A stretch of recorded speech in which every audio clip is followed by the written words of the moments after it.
Hola chicos, espero que estén súper bien. Bienvenidos a la tercera parte de los protocolos de abdomen. En esta oportunidad vamos a hablar de tres en realidad. Tres estructuras que son vitales para terminar el capítulo de abdomen que quedaron pendientes de las clases pasadas. Las glándulas suprarrenales, los riñones, páncreas y vía biliar. Cómo se estudian, qué características fisiológicas y fisiopatológicas van a tener y cuáles son sus principales características que van a ser prescindibles en el estudio bajo resonancia magnética. Bien, vamos a partir primeramente con nuestros queridos riñones y glándulas suprarrenales. Comentar que los riñones y las glándulas suprarrenales son estructuras que están alojadas en la zona media de nuestra cavidad abdominal. Están comprometidos con un complejo vascular muy amplio que le permiten generar sus grandes funciones, dentro de ellas generar la filtración de todas las moléculas que no son capaces de pasar por los microfiltros que tienen los riñones, principalmente a través del glomérulo y todo el complejo del nefrón en sí mismo. Y esto a la vez permite poder desintoxicarnos, eliminar algunas moléculas que no son utilizables o que muchas veces están en exceso en nuestro organismo.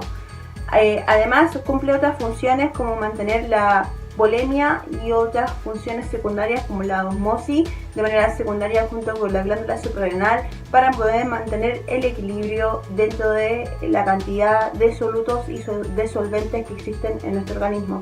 Recordar que nuestro cuerpo está compuesto principalmente de agua, por ende la gran mayoría de los procesos metabólicos se hacen a través o en función de nuestro gran solvente que es el agua. Por ende es una molécula fundamental dentro de nuestro organismo y es el riñón el encargado de mantener estables y en concentraciones suficientemente estables dentro de nuestro organismo. O sea, el riñón, falla todo. O sea, es un órgano muy importante y que tiene grandes funciones, también grandes desventajas cuando están en condiciones fisiopatológicas. Además, visto desde otro punto, siempre he comentado que los órganos tienen funciones amigas y funciones hermanas con otros órganos.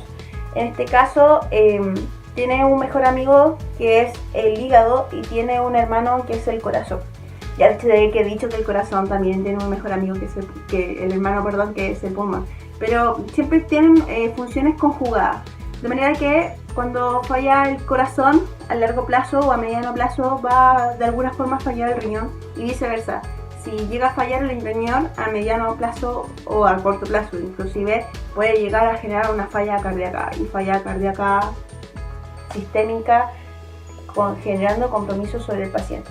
Entonces vamos a ver también de que el riñón está asociado a grandes vasos que vienen recién emergiendo de la trama cardíaca, como en el caso de la aorta y la cava, y son dos vasos grandes e importantes que van a ser nuestras autopistas vasculares, autopistas sanguíneas, y el riñón es una de las paradas importantes, principalmente a nivel de la cava, para generar los filtros propios de la sangre, ¿ya?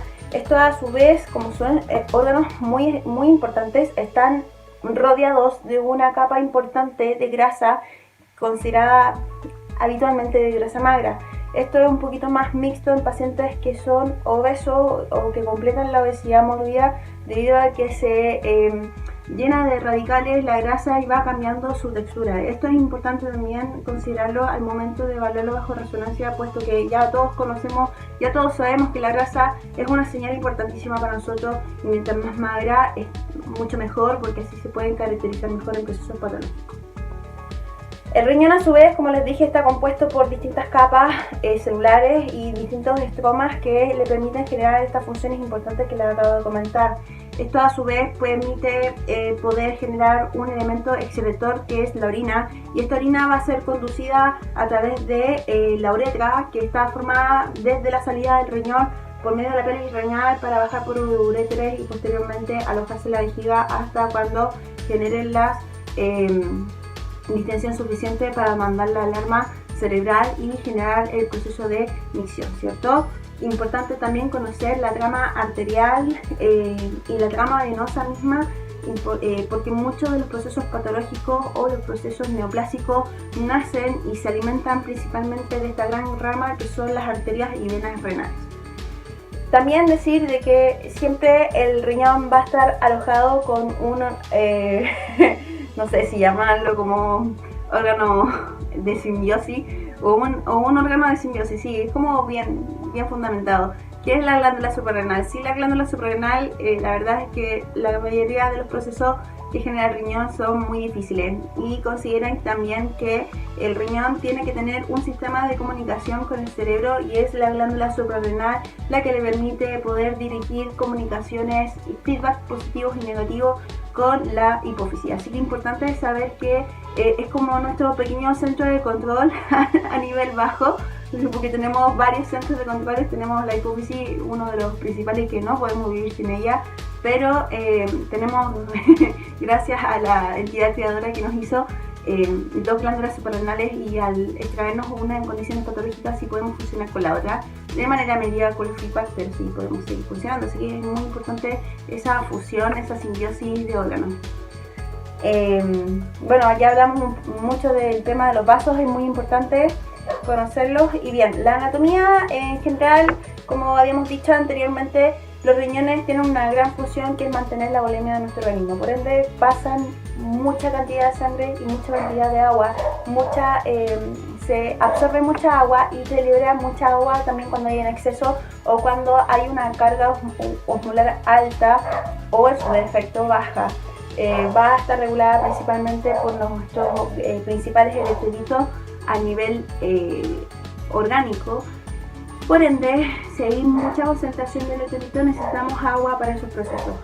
Por ende, el riñón en un aspecto físico, macro, anatómico, es una especie de esponja. Al ser una especie de esponja, absorbe mucha agua para, como les comentaba, hacer los principales procesos de intercambio y filtración de moléculas según peso, según características, según necesidades metabólicas.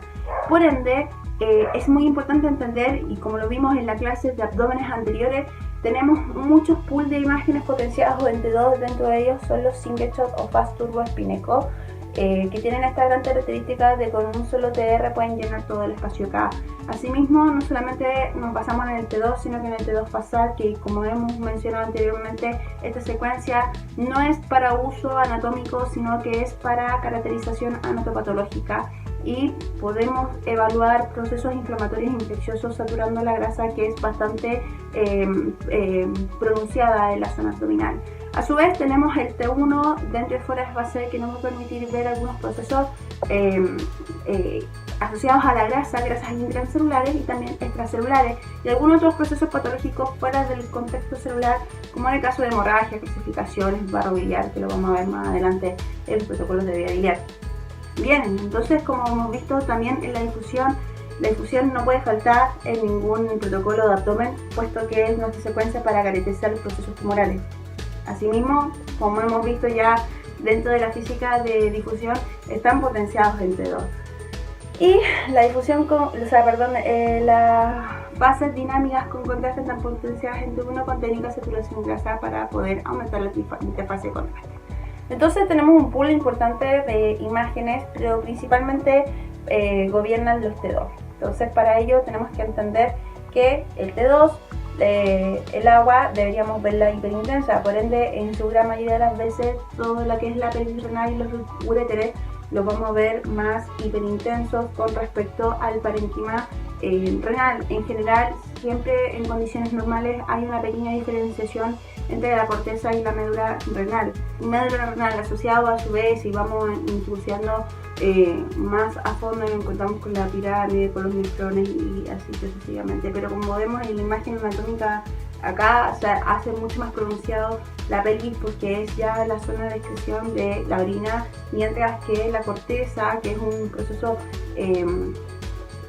celularmente más compacto, en aspecto de tejido más compacto, tiene asociación molecular mucho más encapsulada, por ende tiende a excesar más rápido que la misma médula, donde ya se están haciendo las grandes funciones de filtro y en donde ya conocemos hay un importante paso de agua, ¿cierto? Entonces, en condiciones renales, en condiciones normales, el riñón debería de ser de esa forma. Dentro de las fases vasculares, ya lo hablamos anteriormente en el protocolo mismo de abdomen y las fases dinámicas que este conlleva. Yo les comenté que el riñón en condiciones normales, podría hacer una referencia para ver si la fase dinámica quedó correctamente bien, correctamente, y no es, como les digo, no es un referente anatómico de línea, sino que si el paciente tiene un vaso y un vaso relativamente sano, podría ser un referente. En su defecto, el riñón pasa, sobre todo en pacientes malogeo que tienen enfermedades mórbidas o que tienen cargas farmacológicas importantes, van perdiendo su función, sus características anatómicas, por ende puede que haya un retraso en la perfusión renal, principalmente en la fase arterial y portovenosa. Bueno, indistintamente de esta asterisco que les dejo y que soy persistente en este tipo de alcance, importante conocer que el riñón se alimenta desde afuera hacia adentro, por ende siempre la corteza se va a alimentar primero, y es lo que primero que vamos a ver en la fase arterial, un halo que va a impregnarse completamente en lo que es la misma corteza renal, y a medida que van transcurriendo el portovenoso y equilibrio, se va homologando y homogeneizando el medio de contraste, haciendo que las intensidades entre la corteza y la médula sean isointensas entre sí, y en las fases de eliminación ya podemos ver el riñón perdiendo un poco de señal por el medio de contraste, pero acentuando las señales a nivel de la pelvis renal y comenzando su proceso de eliminación. También vamos a hablar un poquito sobre las urografías que también existen en resonancia con y sin medio de contraste, y aprovechándonos un poco de la aplicación del medio de contraste podemos hacer estudios de anteúnos pesados y poder generar imágenes como esta, haciendo alusión a las características anatómicas de los uréteres, y así de esta forma poder ver estenosis ureteral o en su defecto tumores que pueden generar una oclusión total o parcial de estos caminos de la misma orina. Entonces, a partir de ello, si el paciente viene por este tipo de diagnóstico, no estaría mal hacerle un coronal T1 pesado y poder exacerbar las señales y aprovecharnos para ver anatomía, al igual que los procesos similares que hemos visto en la angiografía, ¿cierto? Bien, entonces el protocolo de los riñones, importante conocerlo, no varía mucho de lo que hemos hecho hasta ahora, así que vamos a partir con un coronal, importante para ver estructuras macro. Mientras más pop abramos, mucho mejor, así podemos ver que nos estamos encontrando en otros órganos, ya sea su superior al pulmones o sea inferior a nivel de pelvis falsa principalmente, ¿ya? Bueno, en los protocolos de pelvis vamos a caracterizar estos dos grandes sectores, que es la pelvis verdadera y la parte baja, y la pelvis falsa, que es la de arriba. Tiene funciones importantes a nivel de alojamiento anatómico. Después partimos con el pulso de las axiales. Vamos a partir con un Singer Shot, que es de 5 milímetros, el T2 Passat de 5 milímetros, la difusión con factores 0, 50 y 600 por abdomen, también en este caso de 5,5 con 0% de gap, y el dentro y fuera de fase, que tampoco puede faltar. Y dentro de las fases dinámicas vamos a tener arterial, portovenoso o el venoso, equilibrio y eliminación, y una fase coronal. O sea, en el fondo no varía mucho del protocolo de abdomen, ¿ya? Pero sí es importante conocer a lo mejor o entender que cuando estamos estudiando riñones, tal vez si estamos viendo lesiones un poco más pequeñas de este protocolo, trabajar con los T2 Passat o con el dentro y fuera de fase con cortes que son mucho más finos. Entonces, bajo esta gran referencia del protocolo, que no varía mucho, perros que ladran allá atrás de mi casa, vamos a tener diagnósticos diferenciales principalmente de carácter tumoral. O sea, ya todos conocemos, ya todos sabemos que la gran metodología de estudio de los riñones, primeramente por un tema de costo, por un tema de accesibilidad de equipamiento, por un tema de manipulación, sigue siendo y va a ser la ecografía para diagnósticos que son más grotescos imaginológicamente, ya lo de cálculos renales o de procesos inflamatorios como la hidroureteronecrosis o similares, ¿ya? O infección urinaria como tal. pero ya para procesos tumorales entramos a ocupar Urotac en su proceso más complejo y recientemente ya se está aplicando en pacientes pediátricos y neonatos los protocolos de abdomen renal por lo mismo, porque nos vamos a encontrar más adelante que existen procesos tumorales asociados a los riñones y que para evitar estos procesos de metodología y de ionización ocupamos estos implementos que en este caso en resonancia no es un elemento invasivo y muchas de las caracterizaciones se pueden hacer sin uso de medio de contraste. Entonces es importante conocer que llegar a la resonancia para estudio de riñones porque explícitamente estamos estudiando o un tumor o estamos estudiando o un quiste complejo, vamos a ver la caracterización del Bosniak, o un proceso infeccioso masivo sistémico que puede generar una crisis, una septicemia o una crisis sistémica que pueda conllevar a una crisis vital del paciente. Y dentro de ello tenemos los tumores renales primarios, angiomiolipoma, los cánceres de renal, hipernefroma, tumor de Wilms, tuberculosis renal o simplemente neoplasia difícilmente metastásica, pero pueden existir los casos. Entonces, dentro de las patologías renales está una de las más frecuentes, la urolitiasis, que es un proceso asociado a la presencia de cristales que pueden conformar más adelante un cálculo y que esto puede generar una pielonefritis. Esto ya lo conocimos, lo archiconocimos y esto se estudia a través de ecografía o en su defecto ya cuando genera mayores complicaciones o necesitamos otro elemento que no está accesible en el caso de la ecografía, que en el hospital, por ejemplo, Barros Luco no hay ecógrafos de noche, sí se puede acceder al escáner en turnos de noche, ¿ya? Y dentro de neoplasias benignas tenemos los quistes, los angiomiolipomas y dentro de las características malignas tumorales tenemos los carcinomas de células renales. Y dentro de las neoplasias de los uréteres que hemos comentado anteriormente también tenemos el carcinoma de células transicionales. Bueno, como me comenté anteriormente, el ultrasonido es y será el método diagnóstico de mayor accesibilidad, de menor costo y de mayor diagnóstico no certero, pero inmediato sobre el paciente y tomar una resolución clínica al respecto.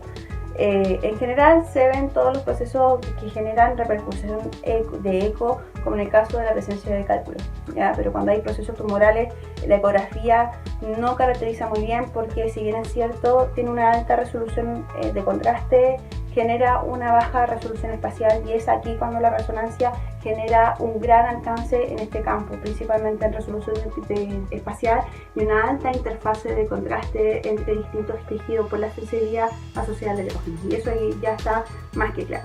Y el escáner como un método complementario, un método un poco más preciso en el hecho de la captación del medio contraste y otros procesos también asociados a tumores que puedan generar complicaciones como la hemorragias activas que sí se pueden ver en el escáner y que difícilmente se van a ver en la resonancia a menos que pasen a un estado subagudo o ya en su proceso más crónico, ¿cierto?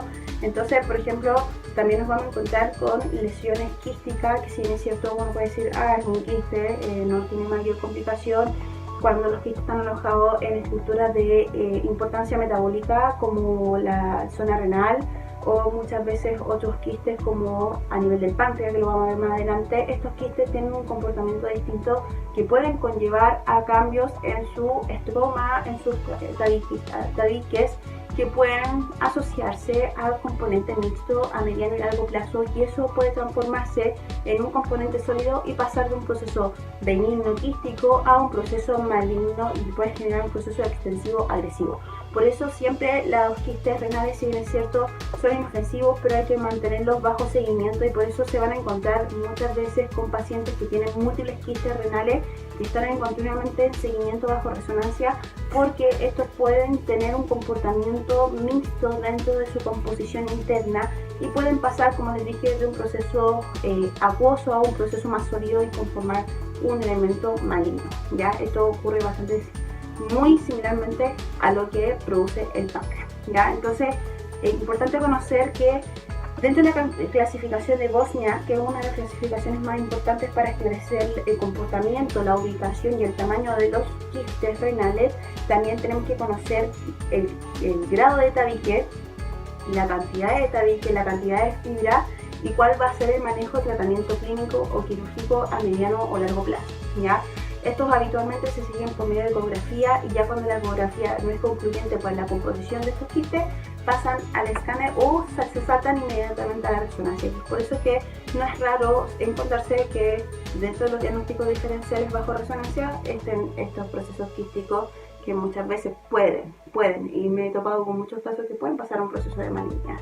Entonces las secuencias que nos van a dar información fidedigna, sustancial, una son los T2, pero más que el T2 Fast Turbo Spinal Cord Single Shot, es el T2 fasal lo que nos va a llevar la mayor información, puesto que por medio de la saturación grasa aumentan las interfaces de contraste, principalmente de la relajación más lenta de los tejidos, y eso me va a poder esclarecer entre que el quiste que tenga un componente libre o agua libre, en el caso de que haya un componente graso o un componente más rápido asociado a este elemento acuoso, se va a empezar a diferenciar gracias a esta interfase de contraste que tiene esta potenciación. También vamos a tener el T1 dentro de fuera de espacio y no lo vamos a ocupar como el chemical shift que lo hemos visto anteriormente para hígado graso, sino más bien vamos a ver el componente graso o las asociaciones a otros cristales que pueden conformar dentro de la composición de los quistes. Por eso es importante también tener un T1 y más aún el T1 con saturación grasa sin medio de contraste. Recuerden que músculo esquelético, nosotros antes de inyectar el medio de contraste o aplicar el medio de contraste para usar las secuencias T1 con técnica de saturación grasa, requerimos de un T1 fasal sin medio de contraste. ¿Para qué? Para ver las diferenciaciones y ver la interfase de contraste del medio de contraste en sí mismo, pero a la vez poder ver algunos procesos patológicos asociados a grasa y que si efectivamente tienen grasa, con la técnica de saturación grasa se van a saturar y se va a confirmar versus otro elemento que puede precisar de manera similar, como por ejemplo un cálculo que está recién conformándose y que al aplicar saturación grasa no va a saturar, y así nos confirma que efectivamente es un cálculo y no un elemento benigno o pseudo maligno, como en el caso de los lipomas o los tumores asociados a grasa. Y obviamente el uso de medio contraste en caso de que efectivamente se confirme que estos quistes tienen componente mixto. Bien, entonces, bueno, en este caso tenemos un riñón poliquístico. Si se fijan, muchos de estos quistes tienen este proceso tabicado, y dentro de estos procesos tabicados hay un crecimiento más fibroso. Ahí hay que tener mucho cuidado en estos procesos de crecimiento fibroso, puesto que es ahí donde pueden incidir la mayor probabilidad de complejidad molecular dentro de estos sacos acuosos, ¿ya? Esto es propio verlos en pacientes cuando son trasplantados renales o tienen enfermedades autoinmunes de base. No es raro ver un riñón trasplantado de larga data de 8 años, 10 años, hasta 14 años, que se van llenando de quiste. Es un sistema de defensa, desconozco las causas porque exactamente creo que no está en la literatura claramente, porque hay una incidencia de la sobreestimulación quística de los riñones trasplantados, pero sí se da mucho en los riñones de larga data y tienen que ser retirados para ser trasplantados nuevamente, ¿ya? Y pacientes también inmunocomprometidos o con enfermedades autoinmunes. La hidronefrosis es otra enfermedad que no tiene componente tumoral ni tampoco neoplásico. Es una dilatación del uréter y, como les decía, esta sí o sí se va a ver en resonancia. Es un proceso patológico muy fácil de discriminar en cualquier método imaginológico, pero en resonancia se hace mucho más grotesco, e inclusive muchas veces se confunden cuando son de tamaños tan extremos con algún quiste masivo a nivel renal, ¿ya? Esto, como les muestro en esta imagen, es un caso real que nosotros hicimos y se han presentado dilataciones pélvicas mucho más grotescas. De hecho, me llegó una vez una paciente que estaba embarazada de 28 semanas que tenía una dilatación pélvica renal similar al tamaño del feto, o sea, tenía como dos sacos en la cavidad abdominal, y fue una paciente crítica de urgencia. De hecho, quedó hospitalizada y la operaron de manera inmediata porque eso en cualquier momento podía explotar y podía liberarse la orina en la cavidad peritoneal, ¿ya? El angiomielopoma renal es un tumor que, si bien es cierto, no es maligno, es poco frecuente, pero uno de los tumores que quería mostrarle porque es de los pocos que existen que tienen componente graso. Y en este caso es importante mostrarles cómo se comporta el T1 para que vayan viendo la importancia del componente mucinoso, del componente seroso que puedan tener este tipo de lesiones. El angiomielopoma muy rara vez nace de un pseudoquiste o de un complejo quístico transmutado a complejos moleculares de alta precisión. Habitualmente está asociado a mucha vascularización, pero es deficiente, de crecimiento débil. El lumen es muy susceptible a romperse y también pueden estar asociados a procesos hemorrágicos, ¿ya?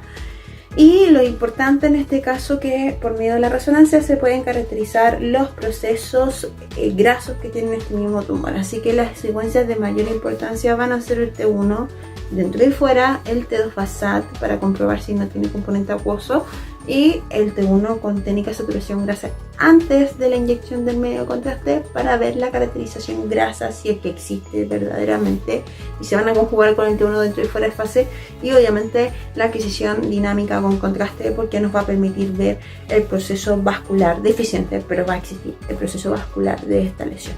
¿Ya? Como vemos en la imagen, tenemos un T1 y al lado derecho de ustedes de su pantalla está el T1 con técnica de saturación grasa.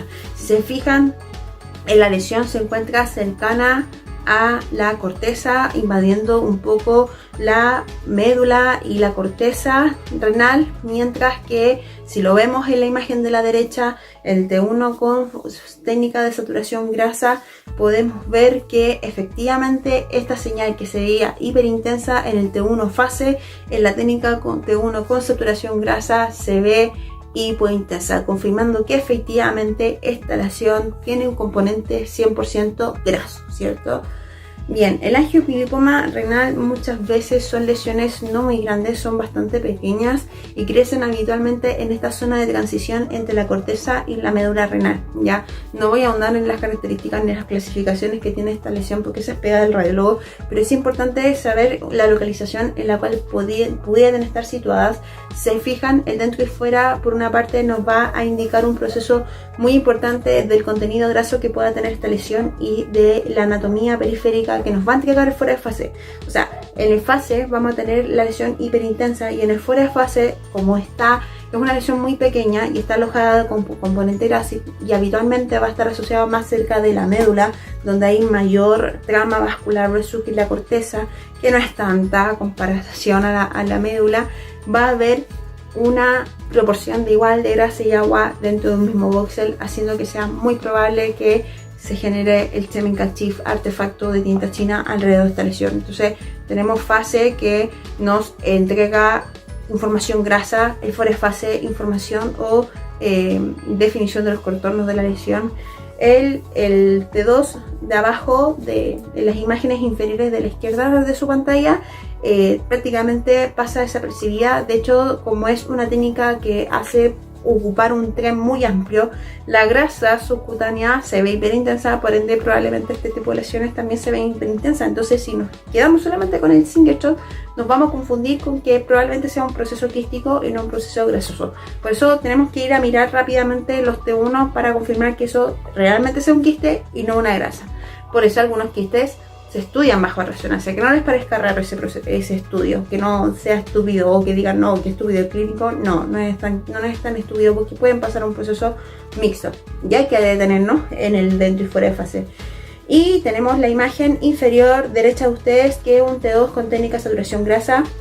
Y efectivamente lo que nos estaba diciendo el T1 en fase y fuera de fase, efectivamente se confirma en el T2 con técnica de saturación grasa, que esa lesión que se delimitaba en el fuera de fase, abajo en la imagen inferior derecha de ustedes, se satura completamente y homogéneamente, haciendo que nos confirme el diagnóstico de que es una lesión rica en grasa, que es lo más habitual de ver una angiomielopoma renal. Más de lo mismo, acá sí tenemos una lesión que es un poco más masiva. Si se fijan, hay una invasión de la zona de la corteza y la médula y que además genera una media luna renal, y eso es propio y habitual y característico de las hemorragias o los hematomas renales o perirenales. Siempre la hemorragia renal o perirenal se forma una encapsulación de media luna, es como la hemorragia subdural o epidural, que forman esta especie de efecto cóncavo, efecto de media luna, algo bastante similar se produce a nivel renal. En este caso, como genera un estroma vascular muy débil, los lúmenes vasculares son muy deficientes, son muy susceptibles de romperse ante golpes, subidas de presiones bruscas o descompensaciones metabólicas que pueden exacerbar la dilatación vascular a tal punto que dentro de estas lesiones se pueda romper. Entonces, obviamente en la imagen de fase vemos el componente maligno, o sea, no maligno, el componente tumoral graso, y por fuera nos va a demostrar la imagen de su derecha, que es un T2 con técnica saturación grasa, que efectivamente esa media luna que vemos hipointensa con respecto a la lesión en el T1, que es la imagen que tenemos a su izquierda, en el T2 lo vemos con componentes mixtos, y esto se debe al alargamiento del eco que nosotros estábamos esperando. Y llegamos a nuestra gran patología maligna de los riñones, que es el carcinoma de células renales. Esto es una lesión que con el tiempo he visto que ha subido levemente su incidencia. No es tan común ver tumores renales, a diferencia del hígado, que siempre la lleva con los tumores primarios, dada, como les comenté en la clase anterior, la incidencia y la cultura nutricional que tiene en particular el chileno, que es bastante deficiente. Cero cultura en el consumo de macronutrientes y cero cultura en el cuidado de nuestro metabolismo. O sea, partiendo con la premisa que no sé con exactitud la incidencia de consumo de bebida, pero es demasiado. Muy poca gente toma agua por lo menos 2 litros diarios. Y hablo de agua pura, sin ningún aditamiento, ni té, ni café, ni considerando esas cosas. Agua pura es muy poca la gente, considerando que los riñones con lo que más funcionan es con agua. Así que un llamado de atención a todos ustedes a cuidar sus riñones, no copete, no bebida, sino agua. El agua es vida, si no hay agua no hay vida, es así de simple, así que consuman agua. Bien, volviendo al tema, el carcinoma de células renales, como les dije, es una lesión que es bastante invasiva, bastante infiltrativa, no respeta tabiquería ni estromas o caracterizaciones celulares renales. Hace invasión y va a depender de su invasión, va a depender de dónde crezca para ver y caracterizar el proceso invasivo. Ese proceso de la clasificación o del grado de invasión es pega al radiólogo, pero no implica que nosotros no tengamos que conocerlo y caracterizarlo para darle mayor información al clínico. En general, estas lesiones que son de carácter invasivas, encapsuladas, pero no dejan de ser invasivas localmente, generan en muchos casos procesos necróticos cuando ya hay un proceso más avanzado, procesos hemorrágicos complejos, porque estas lesiones crecen dentro de un estroma con alta vascularización, y eso genera un compromiso vascular importante que puede llegar a generar rupturas totales o parciales dentro de nuestro tejido renal. Habitualmente estas lesiones obviamente crecen dentro o nacen del parénquima renal, y por ende se van a comportar en sus estadios iniciales y sus intensas tanto en T1 o en T2, o levemente hipointensas también por la carga de agua, por la alta carga metabólica que tienen estos tumores, ¿ya? Y en general siempre se van a ver levemente hiperintensos porque son de crecimiento no similares, creo que no es el concepto más correcto, pero sí podemos hablar de que crecen de una manera cercana, un poco homóloga. No es el concepto más correcto, pero imagínense un quiste, pero un quiste lleno de células y necesitan mucha agua para crecer. Crecen como una especie de conjugado acuoso. Las células, como necesitan una alta actividad metabólica, necesitan mucha agua asociada tanto en el extra como en el intracelular. Así que en general, en sus estadios iniciales, como son lesiones más pequeñas, se van a ver levemente intensa, pero a medida que van creciendo se van haciendo más caracterizables, principalmente hacia el T2. La hiperintensidad se da hacia más el T2 y obviamente en el T1 se van a ver hipointensos. Van a captar contraste mucho, literalmente, como digo yo, y ya todos saben, chilla como en polleta. y es importante hacerle la resonancia sí o sí muchas veces como estudio prequirúrgico o estudio pretratamiento de radioterapia principalmente, ya que esto permite hacer un estudio anatómico, un estudio tridimensional con las fases dinámicas volumétricas del T1 con técnica de saturación grasa, y obviamente me permiten ver si es viable un tratamiento o simplemente dejarlo hasta ahí, como ha sido muchos estadios de muchos cánceres que lamentablemente llegamos tarde, ¿cierto? O el paciente llega tarde a su tratamiento. Entonces tenemos este caso de una lesión renal que, si se fijan, tenemos una imagen en fase y hay un crecimiento tumoral en el riñón izquierdo de la imagen, y si se fijan tiene un componente mixto, que dentro de la lesión hay componentes tabicados como pseudoquistes, por llamarlo así, que hacen que vaya creciendo, como les comentaba, y no sé si llamarlo como homólogo a los quistes, pero estas lesiones se caracterizan mucho por formar estas secciones acuosas tabicadas dentro de su mismo estroma tumoral. También este es un paciente joven. En general las lesiones renales se dan en pacientes jóvenes, no me he encontrado con pacientes tan longeos de 60 años, 70 años con estos tumores, sino que más bien dentro de un estado de los 35 hasta los 55 es normal y habitual encontrarse con estas lesiones. Esto es un caso grotesco, un caso agresivo, en donde literalmente se cuñó todo el riñón izquierdo de la imagen de ustedes.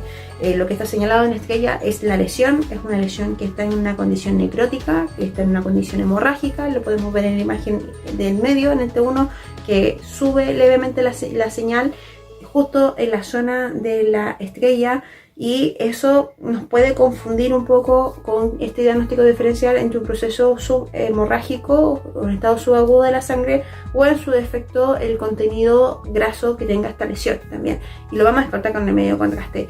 Y la imagen de la derecha de su pantalla es el T2 single shot con una saturación grasa muy deficiente, hay que decirlo, y se ve que donde estaba alojada la estrella se ve una señal importante.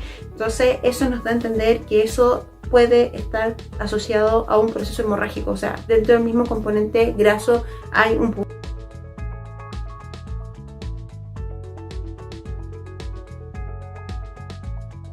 proceso hemorrágico asociado. Bien, el tumor de Wilks, también conocido como nefroblastoma, es un tumor del área de pediatría, ya de la neonatología en realidad, que si no se opera pasa a la pediatría con gran facilidad.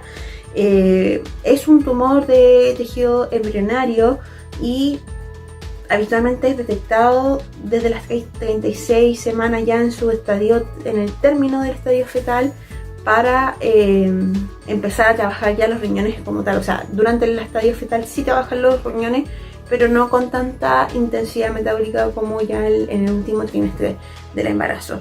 Es poco frecuente, pero cuando se presenta es bastante agresivo y tienen que tomarse acciones inmediatas clínicas, o habitualmente la cirugía, el tratamiento para estos pacientes. Y se ha dado pacientes adultos, sí, pero la incidencia es bajísima. Pero lo que les quería mostrar es que estos tumores, también como en este caso de origen embrionario, pueden dar signos que nos pueden hacer un poco de ruido, que dentro de ello es fiebre sin proceso infeccioso asociado. Muchas veces cuando les toman perfiles de laboratorio, los lóbulos, los perfiles blancos o la línea blanca de los hematocritos no salen tan alterados, mientras que la fiebre sigue elevándose, la PSA tampoco no está elevado, sino que se van viendo otros parámetros alterados. Sí o sí, en estos pacientes, como tienen el abdomen tan blandito, hacer palpación abdominal es muy fácil al detectarlo. Los niños tienen grasa magra, haciendo que hacerle palpación abdominal sea muy fácil. Cualquier proceso tumoral es fácilmente detectable por medio de clínica, así que también, y un consejo para las futuras mamás, que cuando tengan bebés, pálpelen continuamente la guatita a sus bebés, ya que es muy fácil detectar cualquier proceso patológico bajo esta rutina, que es muy simple, que es solamente apretar y soltar rápidamente, o hacer también auscultación abdominal, que eso creo que es otra clase de estudio pediátrico. Bien, y hematuria, que es lo más habitual, ver sangre en la orina. Ya tenemos este caso de un chiquitito que tenemos en ambas imágenes técnicas de saturación grasa, y podemos ver el gran proceso neoplásico. Si se fijan, siguen presentando este patrón tabicado, pseudoquístico. Es propio y habitual de los crecimientos tumorales, pseudotumorales del riñón. Es muy particular, es muy de él, es muy del riñón. Que crezca de esta forma tan en racimo de uva, por llamarlo así. Ya la gran mayoría de los tumores malignos, como el carcinoma de células renales, como el tumor de Wilms, que es de origen embrionario, tienen este patrón, ya, al igual que la condición poliquística renal, también crecen, y hay que estar siempre ojo, atención a que no cambien el contenido quístico. ¿Ya? Importante conocer también que este tumor, a diferencia del otro, tiende a generar un crecimiento rápido, y como está en pleno proceso embriológico, tiene asociada mucha agua y mucha fibra, porque está en pleno crecimiento, está con la hormona de crecimiento pero full. Entonces habitualmente lo vamos a ver tanto en el single shot como en el T2 con técnica de saturación grasa más hiperintenso que en el T1, ¿ya? Y en el caso de que en el T1 hayan señales hiperintensas dentro del tejido, es porque hay un proceso necrótico, un proceso hemorrágico. Si bien es cierto, el tumor de Wilms no genera tanta vascularización, sino que se alimenta de los grandes vasos. Van formando vasos, pero son vasos más desarrollados porque van de la mano con el crecimiento normal. En el fondo es como, no sé si llamarlo, que va a ser un poco extraño, pero es parte del crecimiento del neonato. Lo ve como algo pseudo normal. Como nace del tejido embrionario nativo celular, el crecimiento vascular es puro, haciendo que no haya tanto compromiso hemorrágicos a largo plazo. Y haya una alimentación más limpia, pero no implica que estas lesiones en algún momento más periférico de su crecimiento tienda a ser más deficiente. O sea, igual hay que tener ojo, pestaña y ceja atentos ahí. Urografía por resonancia, como les comentaba, hay procesos que son tumorales y que crecen dentro del lumen ureteral, y que pueden generar oclusión parcial o total, o simplemente crecimiento dentro de estas matrices, que pueden generar complicaciones como falla renal secundaria, o aquí secundario, obviamente resueltos una vez que sacamos los tumores, pero es importante estudiarlo. Entonces, cuando inyectamos el medio de contraste, como les decía, podemos hacer un coronal o una imagen volumétrica tridimensional que nos permita evaluar con un T1 muy pesado y con una técnica de saturación grasa muy fuerte, y generar esta interfase de contraste en que solamente contenido ureteral y el resto del parénquima se nubla con las técnicas de saturación grasa, aumentando significativamente la interfase de contraste.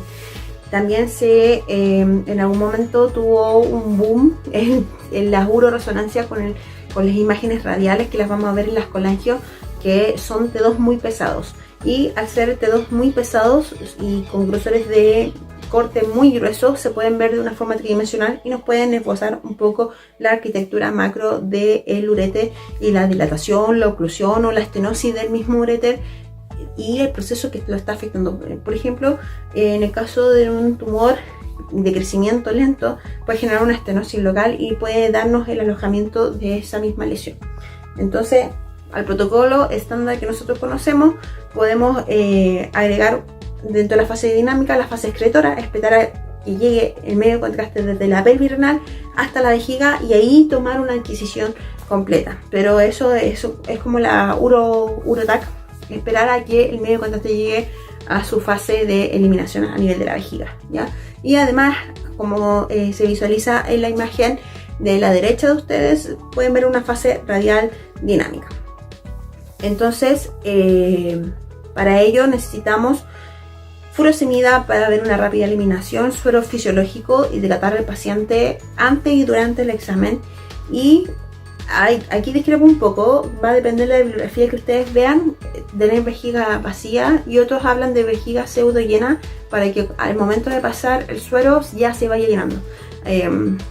Cuando uno administra suero fisiológico, el paso del agua como tal hasta la vejiga se demora 20 minutos aproximadamente. Consideran de que nosotros al ingerir agua ya en nuestro intestino se absorbe a los 20 minutos, entonces cuando lo hacemos vía intravenosa pasa rápidamente a la trama ureteral, 20 minutos, media hora, dependiendo de la función renal del paciente. Bien, y obviamente esto no es un examen para ver litiasis, pero sí para ver algunos procesos litiásicos que pueden generar adhesión a los ureteres. Poco frecuente, pero se puede dar.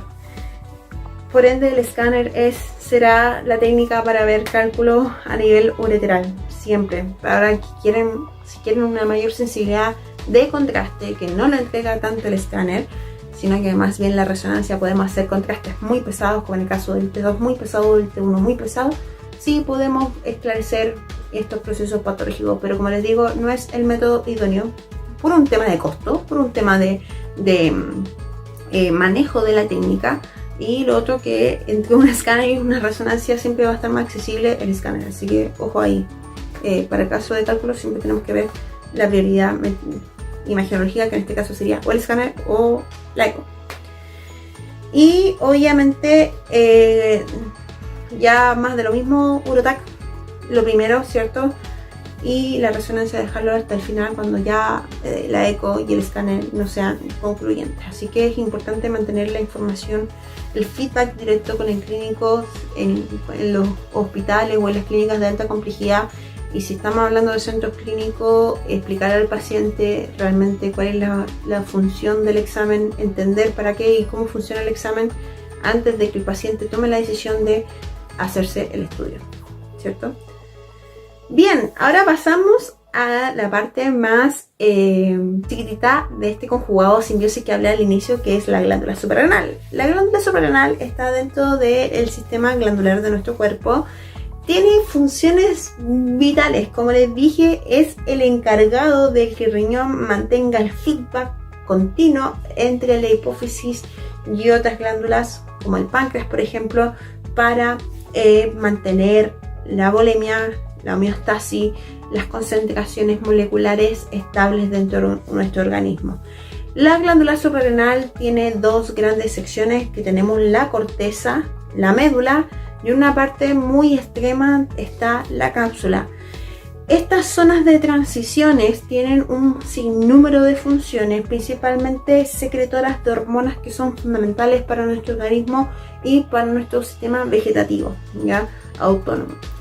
La glándula renal está alojada en el polo superior del riñón, está alimentada ricamente de trama arterial, alimentados desde superior y desde lateral inferior, y también alojado con un componente venoso asociado, ¿ya?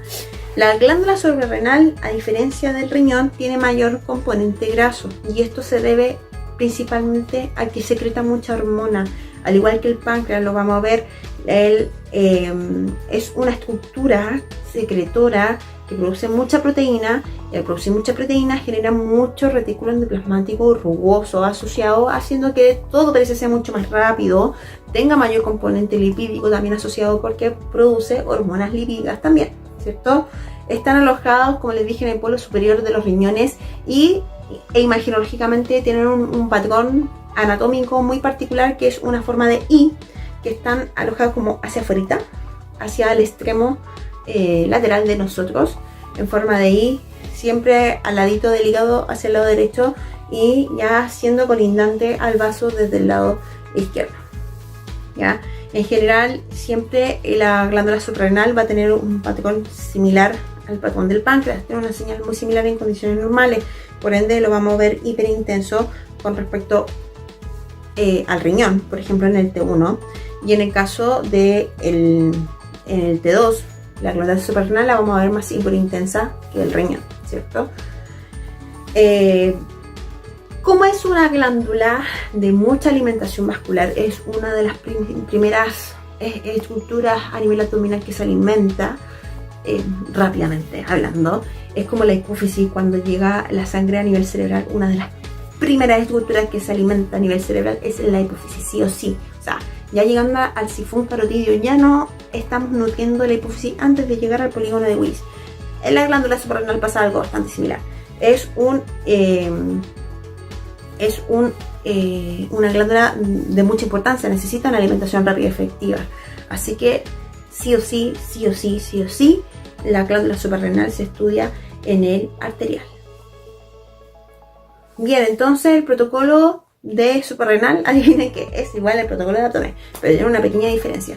El protocolo de glándulas suprarrenales tiene que ir sí o sí, y obligación, y esto hace pregunta de prueba, pregunta de examen de título, pregunta de examen de diplomado, de lo que sea, el dentro y fuera de fase dirigido explícitamente a las glándulas suprarrenales con cortes finos. O sea, si nosotros hacemos el protocolo de 5 milímetros, tenemos que hacer cortes finos de 3,5 y si hay tumores gigantes, hacerlo de 4 milímetros, sin cap, sin perder espaciado, porque son estructuras muy pequeñas que miden más de 3 centímetros y por ende no tenemos que perder nada de información. Para encontrar en las glándulas suprarrenales tenemos el adenoma, el mielolipoma,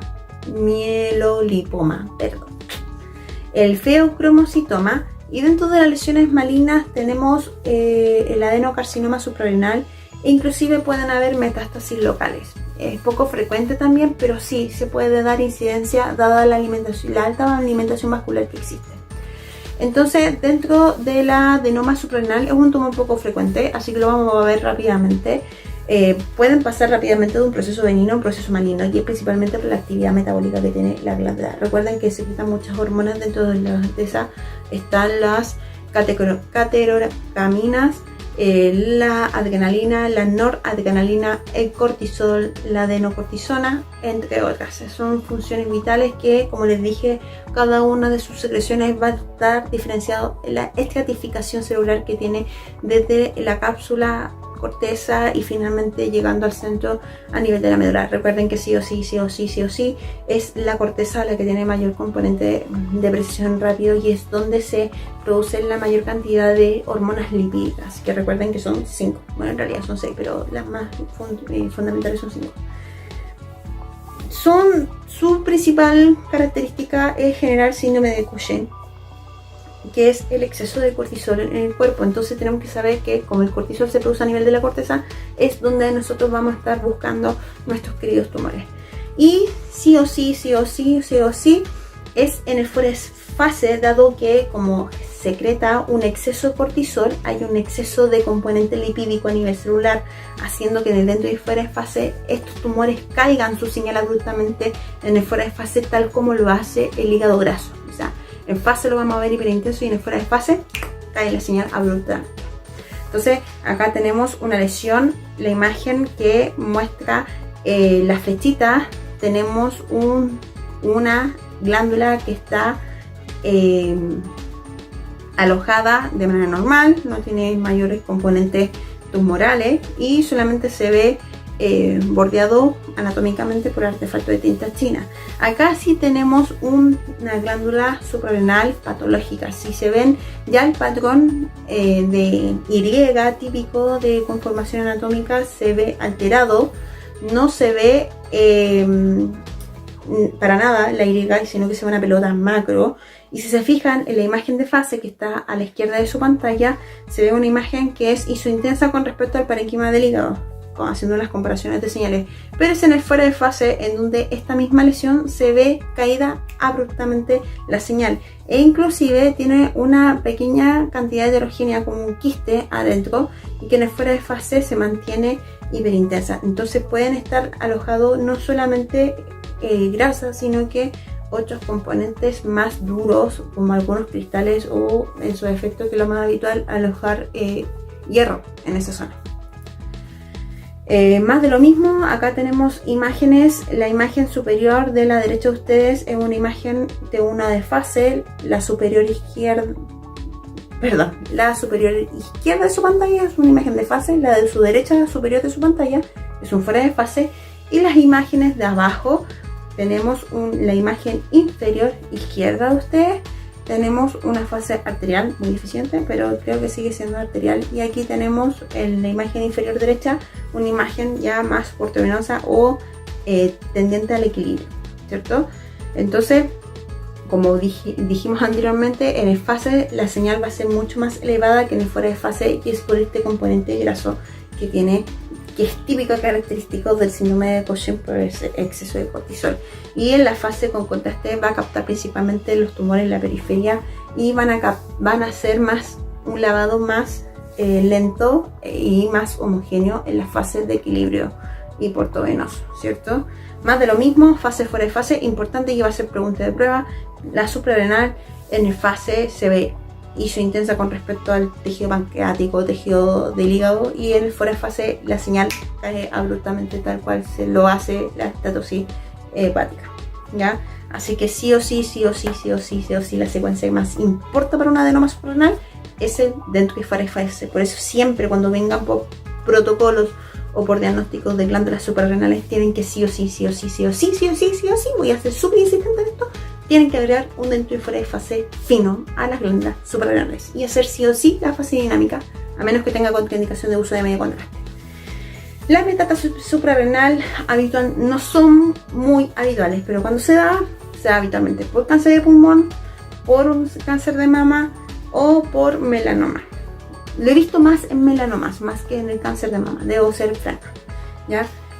Es un poco frecuente ver metástasis en las suprarrenales, pero se da, o sea, en fases terminales ya después de tratamientos amplios. La verdad es que no es raro verlos o no verlos, o sea, no, es como un tema de suerte en realidad. Pero a diferencia del adenoma, que en el caso de dentro y fuera de fase caía la señal abruptamente, en las metástasis no cae la señal, se ve con su señal relativamente estable, con un pequeño componente heterogéneo, pero sigue siendo estable. Y en el fuera de fase se delimita la anatomía del proceso metastásico en la glándula suprarrenal. Más de lo mismo, si se fijan, a diferencia del adenoma suprarrenal, las señales se mantienen dentro del tejido del contenido tumoral suprarrenal, pero sin el fuera de fase se genera un delímite anatómico. Entonces, una de las grandes características es poder diferenciar el adenoma versus la metástasis. Principalmente en el T1, en el adenoma cae abruptamente la señal, mientras que la metástasis no cae la señal. En general los adenomas no son muy grandes, son pequeños, no crecen abruptamente versus la metástasis que puede crecer significativamente. Y obviamente el adenoma, como un tejido primario de la glándula suprarrenal, su componente es homogéneo versus la metástasis, que es un componente heterogéneo. Esta tabla que le acabo de comentar sí o sí se los voy a preguntar, porque es importante reconocer una lesión benigna y que puede transformarse fácilmente en un componente maligno suprarrenal versus un proceso metastásico, ¿ya? Así que, por ejemplo, acá arriba tenemos un súper buen ejemplo. Tenemos dos componentes, un dentro y fuera de fase, arriba de su pantalla de un adenoma suprarrenal. Como les decía, en el fase se ve la señal isointensa. En este caso cae un poco la señal, se ve muy similar al vaso. Y en el fuera de fase cae abruptamente. Mientras que el proceso metastásico mantiene sus señales similares, y lo que los caracteriza en particular es que se ve delimitado el contorno anatómico de esta glándula invadida, ¿ya? El mielolipoma suprarrenal es un tumor poco frecuente, y como lo hice también con el riñón, les quiero mostrar también que es importante saber y conocer los componentes grasos de estos tumores. En general son lesiones asintomáticas y más bien van a generar trastornos hormonales que van a generar la sospecha del clínico de que pueda estar pasando algo. Así que es más sensible verlos en resonancia que en escáner, dado su composición grasa, ¿ya? En este caso, como vemos acá, es una composición bastante mixta, bastante limpia, bastante hiperintensa, que tiene alojado también componente acuoso. O sea, es una lesión bastante heterogénea, con mucho tabique asociado. Y si se fijan, acá tenemos dos técnicas de saturación grasa, a su izquierda de su pantalla sin saturación grasa y a su derecha con saturación grasa, y vemos que la lesión en la técnica de saturación grasa literalmente se anula la luz señal, excepto en algunos componentes tabicados heterogéneos donde se acumuló agua, ¿ya? Esto es un caso bastante grotesco. Esto no es un caso mío, es un caso que lo saqué de otra presentación, en donde ya vemos un componente heterogéneo, un componente fibroso bastante amplio, que hace ver significativamente que además pueden llegar en casos extremos a generar componentes hemorrágicos y necróticos en casos, en estadios muy avanzados. Estos habitualmente crecen, al igual que estos quistes que les comentaba, con un cuello inicial de crecimiento, y muchas veces estos mielolipomas, por eso hay que estudiar significativamente los